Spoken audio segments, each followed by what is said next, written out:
T'entraîner plus et t'entraîner plus dur n'est pas la solution si tu veux des meilleurs résultats sur ta silhouette, si tu veux perdre le gras, surtout autour du ventre, et avoir un corps qui te plaît, qui est affiné, tonique. Et c'est ce qu'on va voir à travers cette vidéo. Et c'est un sujet qui me tient particulièrement à cœur parce que combien de fois j'ai décidé d'arrêter de m'entraîner, combien de fois j'ai repoussé des séances, combien de fois j'ai procrastiné, combien de fois j'ai abandonné des programmes d'entraînement, tout simplement parce qu'ils étaient trop difficiles. Trop simplement parce que c'était too much, trop long, trop dur, trop fatigant, trop épuisant. Et c'est tellement dommage. Et je vais t'expliquer aujourd'hui pourquoi. Je vais t'expliquer aujourd'hui pourquoi tu t'entraînes peut-être trop, ou en tout cas quand tu essaies de t'entraîner, tu t'entraînes peut-être trop, et surtout trop difficilement.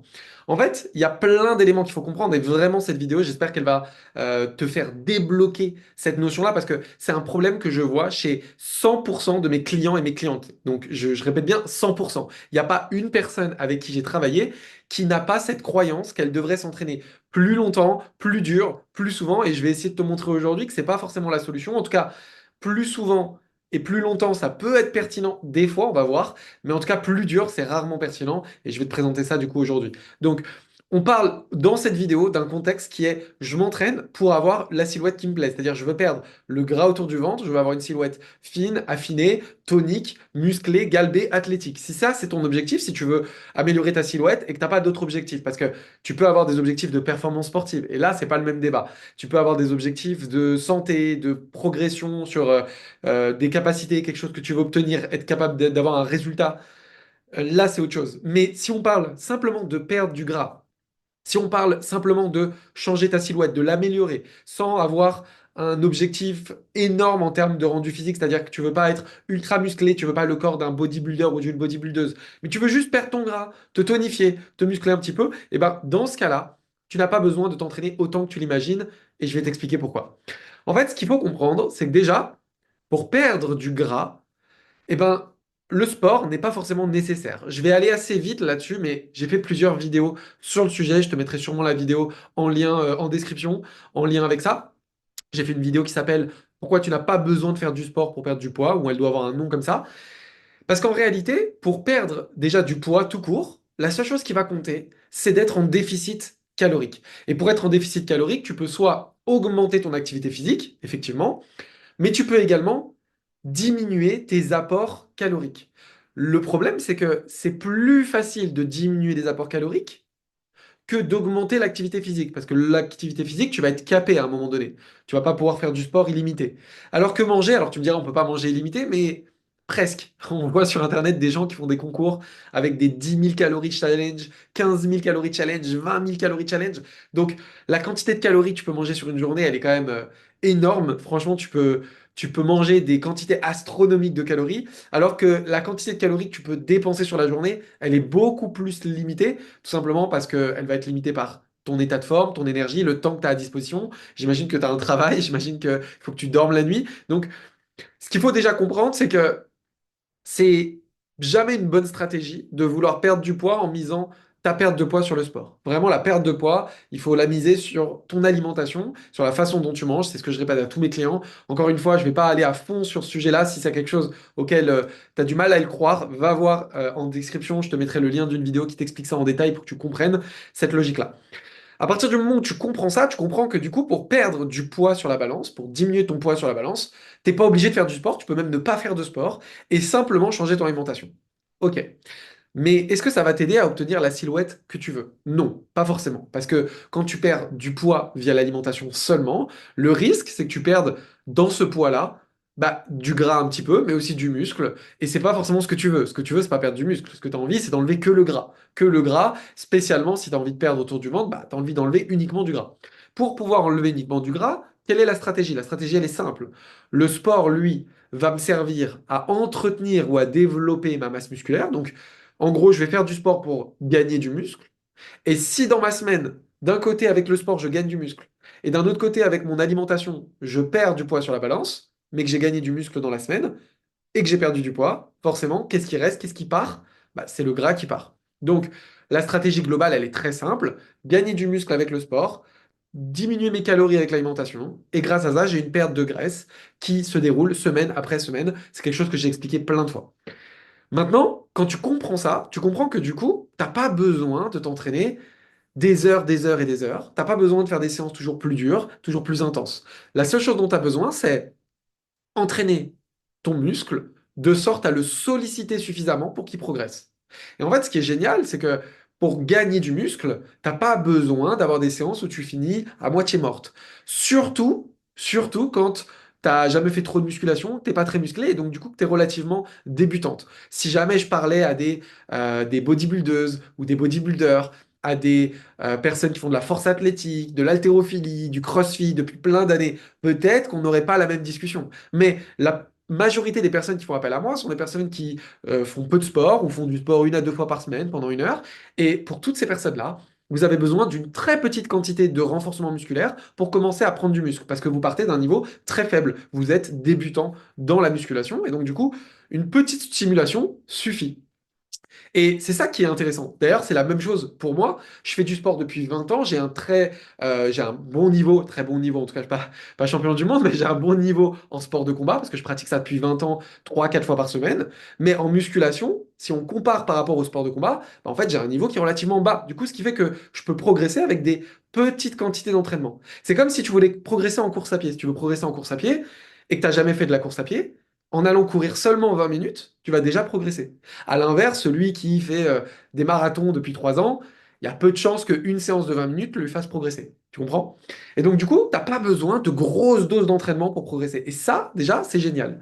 Deuxième chose qu'il faut comprendre, c'est qu'en plus, pour progresser musculairement, eh bien, tu n'as pas besoin de finir la séance à n'avoir plus aucune force. Tu peux garder des réserves. En musculation, pour ceux qui connaissent un peu la musculation, on appelle ça les répétitions en réserve, les RIR, dans la littérature scientifique. Et en fait, ça nous montre que j'ai pas besoin de tout donner sur un mouvement pour progresser. Je peux aller suffisamment haut dans la difficulté, mais en me laissant une petite marge de manœuvre, 1 à 3 répétitions en réserve sur un mouvement. Ça va me permettre quand même d'avoir des gains significatifs, une bonne progression, mais ça va limiter ma fatigue. Et pourquoi c'est important pour nous? Parce que quand tu fais une séance de sport, si jamais tu vas à fond dedans et que tu vis de tout et tu te tues sur la séance, et ben derrière, tu vas avoir une grosse fatigue. Ça va baisser ton énergie, tu vas avoir du mal à travailler, tu vas peut-être avoir envie de manger pour compenser. Ça peut jouer sur ton travail, sur ton couple, sur ta libido. T'as pas envie non plus d'aller te balader. Enfin, quand tu te surentraînes, quand tu t'entraînes au-delà de tes limites, ça devient une fatigue chronique, un poids supplémentaire, et c'est pas facile à tenir. Très souvent, on va faire ça 1 semaine, 2 semaines, 3 semaines, et ensuite, bah, on va décaler nos séances, puis progressivement, on va arrêter. Et ce que je me suis rendu compte en coachant et en entraînant des personnes depuis plus de 5 ans, c'est que quand je leur donnais des séances dans lesquelles je leur demandais non pas d'aller à 100%, comme ils avaient l'habitude de le faire, mais de s'entraîner seulement à 80%, et ben, eux, ils terminaient en me disant, ah, mais il m'en reste sous le pied en fait. T'es sûr que la séance elle est efficace? Et je disais, oui, oui, t'inquiète pas, on est à 80%, on est bon. Du coup, ils avaient de l'énergie pour le reste de leur journée, ils bougeaient plus, ils avaient moins faim, ils étaient de meilleure humeur, et malgré ça, ils avaient quand même des résultats. Et ça a permis aussi qu'ils retournent à leur séance d'après avec le sourire. Parce que quand tu as fini ta séance et qu'il t'en reste un peu sous le pied, bah t'as pas peur de la séance d'après. Tu vois, t'es pas en train de l'anticiper en te disant, oh la séance va être horrible, ça va être dur, je suis fatigué, je sais pas si je la fais. Au contraire, même une journée de boulot où tu es un peu fatigué, tu dis, waouh, je vais faire la séance, ça va me faire du bien. Parce que je sais pas si tu t'es rendu compte, mais une séance de sport, si tu la fais à un rythme où tu travailles mais tu te tues pas, c'est une séance qui va te faire du bien, elle va te dynamiser. Et à l'inverse, si tu forces trop, la séance, elle va te détruire. Tu vois? Au lieu de te dynamiser, au lieu de te donner de l'énergie, elle va t'enlever de l'énergie, elle va te fatiguer. Et le but avec les séances de sport, c'est pas qu'elle te fatigue. Alors bien sûr, ça fatigue toujours, même une séance à 80%, mais il y a fatigue et fatigue. Tu vois, cette bonne fatigue où tu sens que ça t'a quand même donné de l'énergie, que t'es bien.